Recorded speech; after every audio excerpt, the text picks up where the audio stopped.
You have the floor, Gary Kimovich. Thank you. Everyone wants to contribute their share to the description of some major phenomenon. Today, I would like to talk to you about legends. It's quite remarkable, but the call from St. Petersburg had a certain impression on me.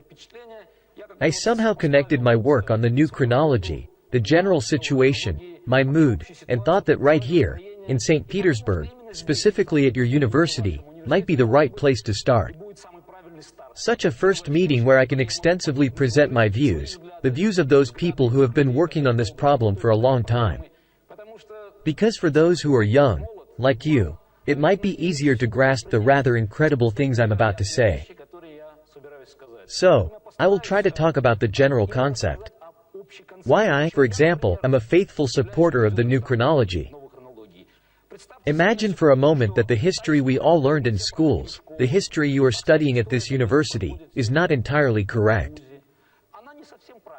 Let's say it's partially distorted, and events actually unfolded somewhat differently. What can this lead to? It can lead to the fact that practically all sciences, not only fundamental but also humanitarian sciences, are built on a false foundation. If it turns out that humanity has not existed for 5,000 years but for 1.5, and if events happened over a much shorter period of time, then most predictions for the future become entirely baseless. Then all the debates that began in the late 60s about the acceleration of progress, about the terrifying predictions that humanity cannot withstand this technological progress, that new devices are appearing, people are going into space, exploring everything, both the macro and micro world. All of this will lead to significant psychological and social shifts within humanity itself. There were many books. I don't know if you have a book in your library. I think it's Future Shock by Alvin Toffler, from 1970. It described absolutely terrifying predictions. What were these predictions based on? These predictions were based on the information that the writers and authors of these books had that humanity has existed for 5,000 years and has developed very slowly. It occasionally fell into the Middle Ages, fell asleep for 1,000 years. Nothing happened, and this saved humanity from extreme stress. In the last 300 years, the process has accelerated, and now this acceleration threatens all of us as individuals, because we cannot endure it and may simply doom ourselves to almost extinction. Our beliefs must change, and we need to approach not only teaching differently but also reshape our views on what and how we should do today and tomorrow. From the age of 3, 4, or 5, we encounter things that are entirely obvious. We don't even learn these things. We simply absorb them because they come from everywhere. We read about the 300 Spartans in books. We know about Spartacus. We know about Julius Caesar. Et tu, Brute. By the way, we watch movies. We even ignore the fact that the information in movies often differs significantly from what is written in books. Therefore, most people perceive ancient history more from films and generally accept natural errors in assessing the era in which certain people lived. We can't even imagine for a moment that one could seriously deny the existence of ancient Rome or ancient Greece. And now I will tell you how I could come to such radical thoughts and, moreover, how I decided to put my reputation at stake and start talking about it openly. History has interested me since childhood. I've read enough historical books, perhaps even more than some historians. But the main thing is that I always tried to analyze this information. I found it fascinating. Furthermore, I had the opportunity to travel all over the world, which allows to verify the knowledge gained from books. For me, this was truly an eye-opener. I could look at Notre Dame. I could look at the Tower of London. I could look at El Escorial. I could look at Santa Maria, the Columbus's caravel in the port of Barcelona, and I could see many things. I could walk along Christ's road to Calvary in Jerusalem. I heard stories about fearless Vikings in Iceland, about how Eric the Red discovered Iceland, and his son Leif Erikson sailed to the shores of America. Everything fell into place. I didn't have any questions for quite a while, although certain doubts did arise because, by inertia, I always noticed certain inconsistencies. It seemed to me that something was not quite right here. However, 3 years ago, I first encountered the works of academician Fomenko and his followers. My initial reaction was, no, how can this be? It cannot be, because it can never be. What about the calendar based on the Greek Olympics? What about the Roman calendar? What about the combination of the Roman, Greek, and Chinese calendars? In other words, all the typical arguments that any person would make. I was very fortunate that the person who introduced me to this theory was quite persistent. Knowing my logical abilities and my desire to thoroughly understand everything, he asked me, "Investigate, Garik, take a look, read the book, and draw your own conclusions." It took me about 6 months to start comparing what I had read in the book with what I saw around me. During these 6 months, I became the mortal enemy of many guides in Western Europe because I began asking questions that genuinely irritated them. I quickly realized that the guides were not very competent. They had no desire to have any debate. After that, I tried to read some more books, derive certain patterns for myself, and when I was ready for a serious conversation, I met with Anatoly Fomenko and his supporters. We had very lengthy conversations that led to the beginning of our collaborative work and our personal friendship. I already know how many people psychologically perceive the idea that the history we have been familiar with since our childhood may be incorrect. The first thing that will immediately come from the audience is, but there's radiocarbon dating. There are enough scientific dating methods that 100% confirm that all of this is correct. Here is where the deception begins. Radiocarbon analysis C14 is very good for determining the age of dinosaurs, where 1,000,000 years more or less doesn't matter. Radiocarbon dating cannot be used for 5,000 years because it can yield too large deviations. Every respectable physicist knows this and they are obligated to confirm it. There are no methods confirming the accuracy of radiocarbon analysis. No one has ever conducted serious research. And, most importantly, in the mid-20th century, when these physical dating methods emerged, fundamental science rushed to support historical research. The problem is that by that time, the chronology was already established. Fundamental science, whether in physics or chemistry, never tried to verify the accuracy of the theories that existed back in the early 18th century. This is where we come to the most important point. Did humanity always think that we lived in the same epoch? Answer: no. Furthermore, until the early 18th century, humanity thought very differently. What we read in books today is a viewpoint that was formed, don't be surprised, in the late 19th century. When you enter a library today, you see folios, volumes, hundreds, thousands of volumes. A person is overwhelmed by such a wealth of wisdom.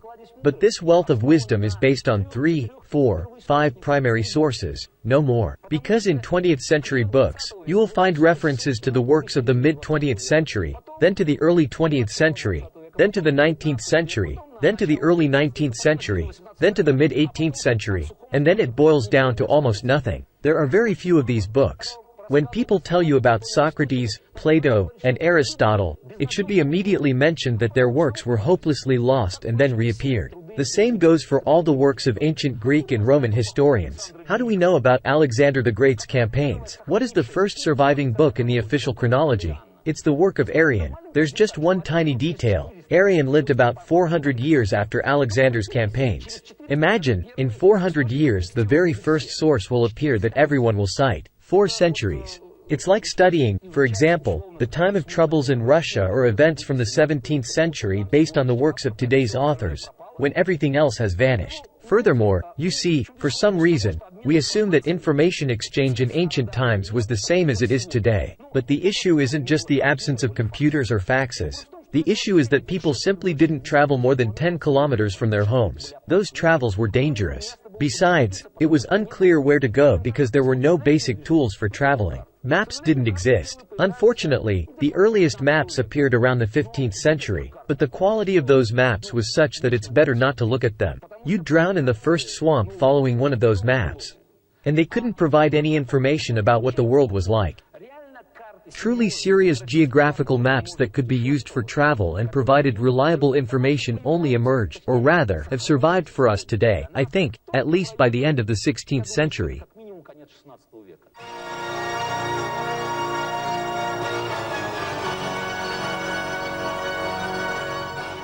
I remember how once in Tel Aviv I visited a shop owned by Madame Pollock. They'd been trading in antiquities for 100 years. The shop was filled with maps. Naturally, I immersed myself in these maps. She was very proud that a world champion looked at them. But then something didn't please her.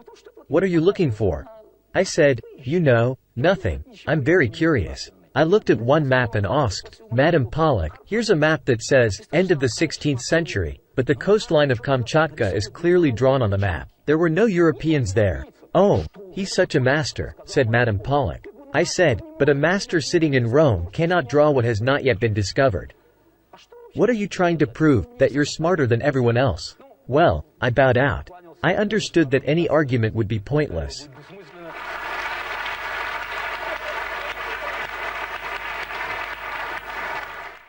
Most ancient maps are falsified because they contain information they couldn't have.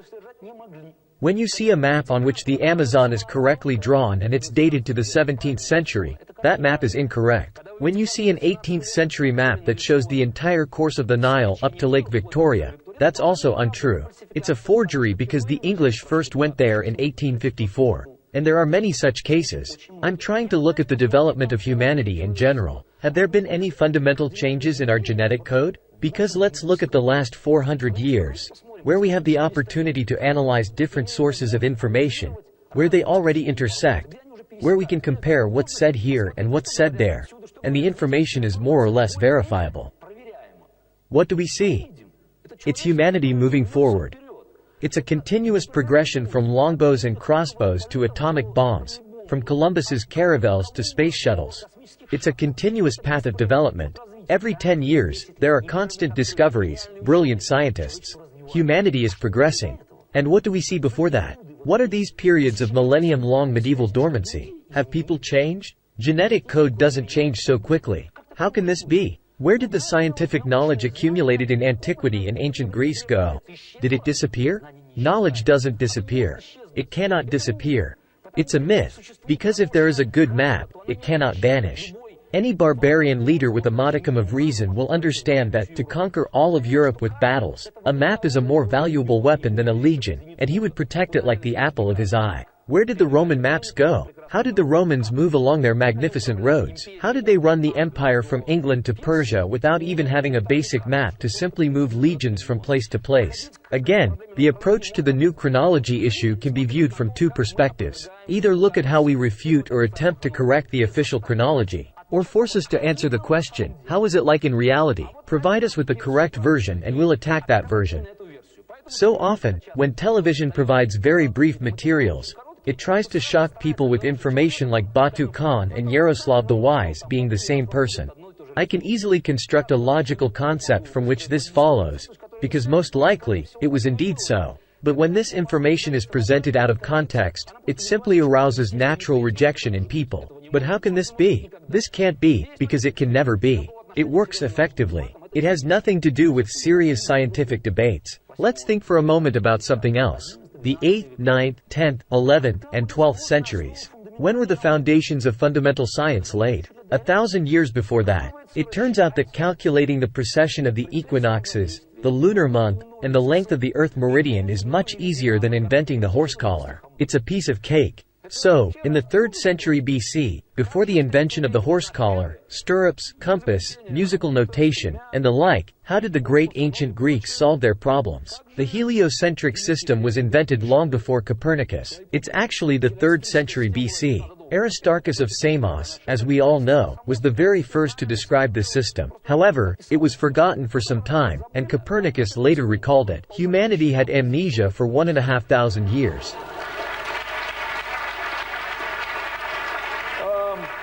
The greatest astronomer of antiquity, Hipparchus, lived in the 2nd century BC. He calculated the precession of the equinoxes and length of the lunar month to within 1 second.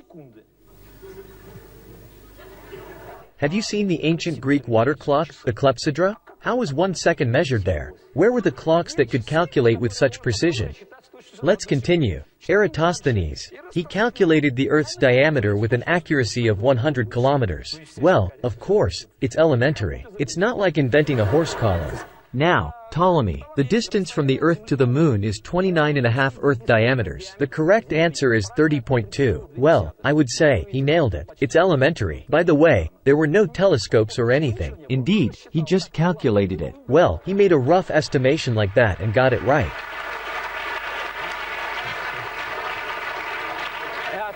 I appeal to your common sense. Could it be that humanity first solved all fundamental problems, established the foundations of mathematics, physics, and all natural sciences, then went to sleep for 1,000 years, and then started inventing again? Moreover, it started with a horse collar, stirrups, and musical notation. By the way, musical notation is fundamentally mathematics, as far as I understand. So, Archimedes could have tried harder. No. All of this would take some time, and those very fundamental sciences would revive in the 15th and 16th centuries. I might not be great at mathematics, but I can estimate that if we don't know the chronology, Diophantus must have been a contemporary of Fermat, as the complexity of the problems they solved is identical. Apollonius must have been a contemporary of Kepler. This is also evident. The problem of conic sections that Apollonius solved became relevant when Kepler started calculating the trajectories of planets. There can be no other way because this is logical. This is common sense. Everything else is from the evil one. Obviously, we all can calculate and know that 2 times 2 equals 4, 3 times 3 equals 9, and so on. But have you ever tried calculating with Roman numerals? Go ahead, give it a try. I mean, if you put in some effort, you can multiply and divide with them. Have you ever tried calculating something more complex using Roman numerals? Like the length of a lunar month, for example. Or using Greek letters. Do you know why? Because Arabic numerals were not officially available yet. That's the problem. In the historical pasting together, they forgot to incorporate Arabic numerals during the birth of fundamental science. So, Archimedes, Apollonius, and Diophantus managed without numerals altogether. Well, there were certainly numeral systems. The Babylonian numeral system used hieroglyphs. 1 and 60 are represented by the same hieroglyph. When historians are asked, how did they calculate? How to multiply, for example, if the symbol for 1 and 60 was the same. How to distinguish the number 61 from the number 2. They say, but they memorized it. They remembered.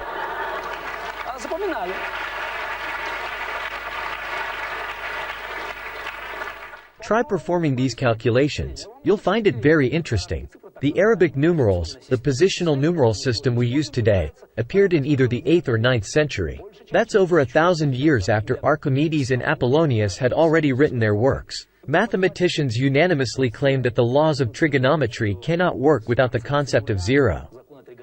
There are cosine and sine. It won't work without zero. But between them lies 1,000 years. How did they manage that? But they were smarter than us. In reality, this is encountered here and there and everywhere. We cannot decipher the mysteries of antiquity. There are secrets of the Egyptian pyramids, the secrets of calculations, the secrets of Babylon, the secrets of the Sumerians. They are unsolvable. They all vanished, went extinct. It remains unsolvable. Maybe it's unsolvable because it makes no sense? Because it doesn't conform to the traditional Scaligerian chronological scale, which only emerged in the late 16th century. Anything that doesn't fit into it is naturally inexplicable. How much time does it take to come up with decimal fractions? 1 2/10. It's a complex thing as well, but not rocket science, after all. Well, 1 generation, maybe 2 generations. But can we manage it in 50 years? We're not idiots, if we invented the system itself. And logarithms? Say, 2 generations more. Another 800 years pass. Once again, humanity is unable to take even the simplest step from the positional numeral system to fractions and logarithms. This is again the early 16th century. And once again, it doesn't add up. As I said, there are way too many examples like that. This convinced me that official chronology cannot provide answers to all these questions. If a theory cannot answer such a large number of questions, then the theory is likely incorrect. Only collaborative work can help us uncover the veils shrouding the mysteries of the past. I hope today's meeting will be the beginning of such discussions. That's why I'm here. The general consensus is, history equals theory equals chronology. But are they really the same thing? Too many events in our lives today depend on how accurately we assess what happened in the past. All the mistakes we've made in evaluating the past will inevitably affect our future. These errors stem from philosophical trends, made by even great philosophers, because they likely analyzed incorrect information. Therefore, I believe that it's essential to roughly identify the milestones in human history that we can still recognize, even though the haze of numerous falsifications. This is not just a matter of theory. It's actually something that concerns all of us. It's a question of our lives.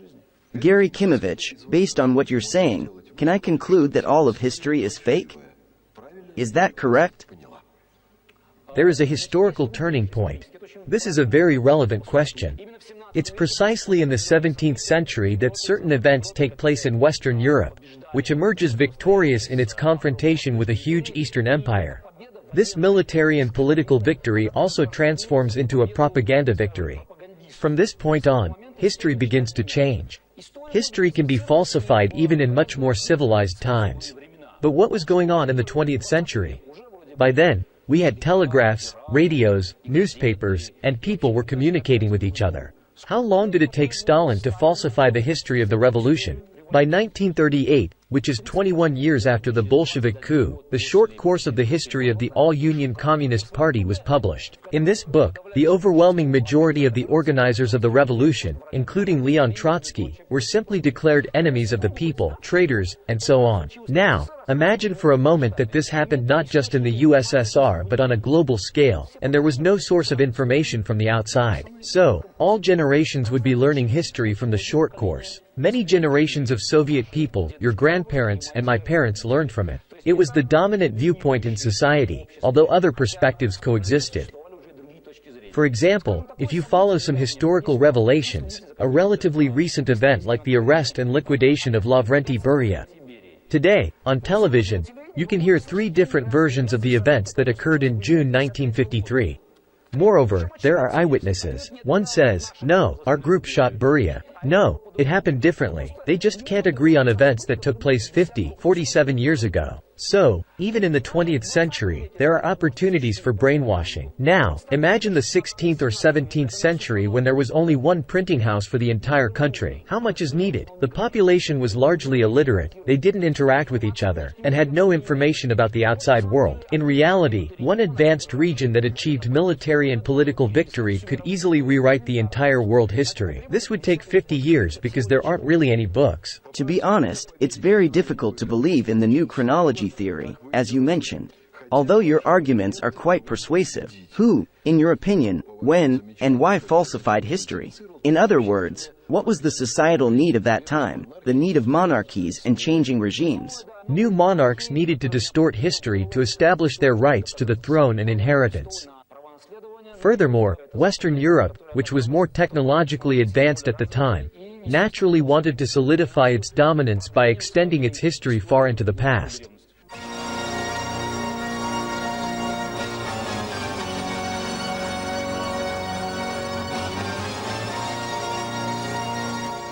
Gary Kimovich, you want to convince students of the validity of your theory, but consider this sly question.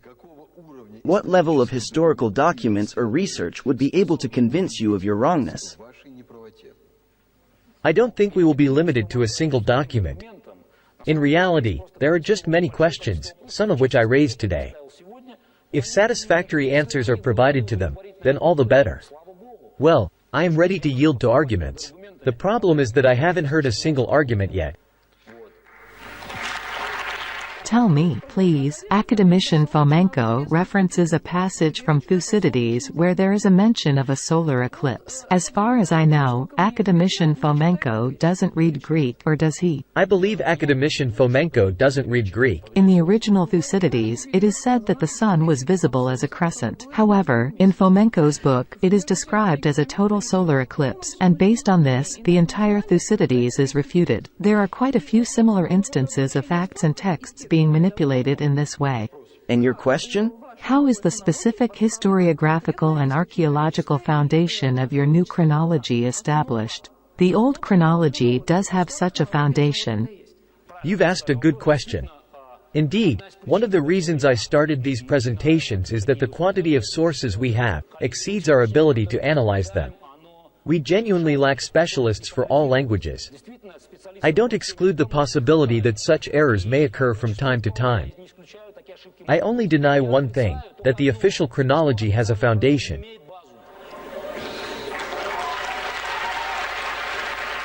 Gary Kimovich, I'd like to introduce you to the head of our history department, Professor Ostrovsky.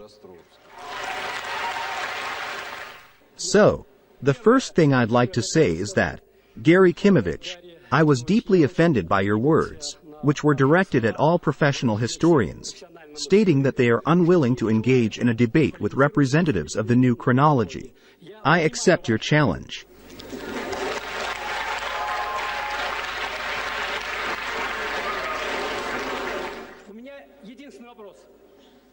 I have one question. We have tens of thousands. I emphasize this, not just a few, but tens of thousands of sources that historians date to the period up to the middle of the first millennium of the Common Era. The question arises, who? Answer, not true. Tens of thousands. Answer, not true. Thousands. Answer, not true. Well, it doesn't matter. Tens of thousands of sources, and sources that. Answer, not true, because you. Let him finish the question. Tens of thousands of sources, and not just major sources. For example, it includes ancient Roman literature, ancient Greek literature, ancient Eastern works, India, China, and so on. But we also have hundreds of economic documents and so forth. The question arises, who, when, and for what purpose created this enormous mass of materials? And in this context, the second problem is, who, why, and for what purpose finances this enormous mystification? There are way too many situations where information that we consider today as the only correct version emerged in the 17th century. Let's look at the subject that I have a direct connection to. When did chess originate? Can you tell us? When did chess originate? I don't play chess. Well, it's a historical question, by the way, because everyone knows about it. It's kind of like a legend. Chess originated in India. It's the legend of the 64 squares and grains of rice that should be placed on these squares. From India, they traveled to northern Persia, from there to the Arab world, from there to the Iberian Peninsula, and finally to Europe. It's a very beautiful legend. I was raised on it, and in general, I believed there was no doubt about it. Moreover, I even wrote several articles explaining in detail how it happened. At that time, I believed that's how it should be. Quite by accident, I discovered that these ignorant, dull Europeans, until 1685 believed that chess didn't come from India at all, but it was invented by Palamedes during the siege of Troy. This is a very important moment because Palamedes and the siege of Troy must have happened in a very distant past. According to your chronology, it's around 1184 to 1195 BC, if I'm not mistaken. So, did chess disappear somewhere, or did the Europeans think that Palamedes lived much closer to the 17th century? Then a parallel Indian version appeared. Diderot presented it in his encyclopedia in 1755. He gave two parallel versions. He favored the Indian one but, at the same time, made gross errors from the perspective of today's chronology. How did Europeans find out about this, and what happened to the Palamedes version? Where are these documents? Why do you exclude a vast number of bibliographic sources? I specifically looked into it. Approximately 80% of the sources used by the greatest historian of the 18th century, Edward Gibbon, in his work, The History of the Decline and Fall of the Roman Empire, are now excluded by you. What happened to the French history of the Huns from the 17th century? Why do you exclude it? Why do you exclude the majority of sources that you disagree with, labeling them as ignorant? Why do you exclude maps that depict things that seem utterly unbelievable from your point of view? Why do you forget that without vowels, the country Persia or Paris will sound exactly the same? Why are so many of these things automatically excluded? The main thing that happened is not just the appearance of new documents but the exclusion of old documents. All of human science that existed in the 17th century and the early 18th century was systematically pushed aside. Who gave you the right to declare the greatest scientist of all time, Isaac Newton, insane? Do you know that Newton was declared insane? Why was he declared insane? Because in his old age, this great man decided to delve into chronology and wrote the book, The Chronology of Ancient Kingdoms Amended. This book was never published during his lifetime. It was published a year after his death, and in all posthumous biographies of Newton, it is claimed that his mind became clouded in his later years because he turned to other matters. By the way, in the list of Newton's works in the Encyclopaedia Britannica there is no mention of this book. Why mention it? A large amount of information contained in books from the 17th, 18th, and even 19th centuries strongly contradicts what we discuss today. Even the German encyclopedia, 8-volume History of Humankind from 1885, which you undoubtedly have, I have no doubt about that, contains information that you cannot explain. Because meticulous Germans cannot understand why there are coins of Turkish sultans with 3 lilies and a Christian cross, and even a portrait of the emperor himself, which is prohibited by Islam. Somehow, he was called the emperor. Unexplainable things. They don't understand a lot of things. They don't understand why sources from the 17th century referred to Emperor Justinian as a Slav.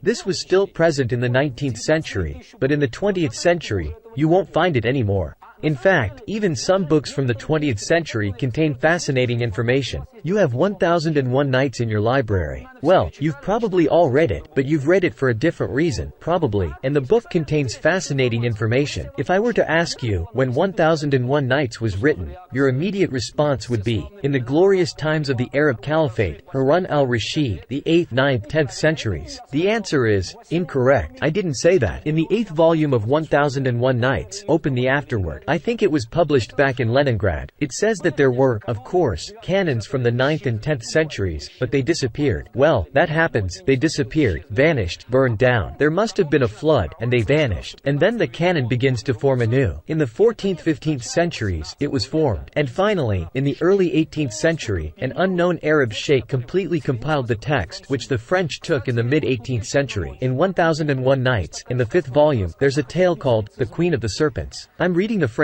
literally, of course, written by an ignorant author, but it's very important. In this tale, there are Mamelukes. According to official chronology, Mamelukes appeared in the 13th century. That is, the tale could not have been written earlier than the 14th century. There were simply no Mamelukes, no such name existed yet. But in the tale, they already exist. This means that this tale is more recent. And then Bulukiya bid me farewell, boarded a ship, and journeyed till he reached Jerusalem. On a ship, to Jerusalem. Well, presumably, the author who wrote these lines lived in those areas and should know where the holy city for both Christians and Muslims was located. But you can't sail to Jerusalem on a ship if you know it. Apparently, he meant another city.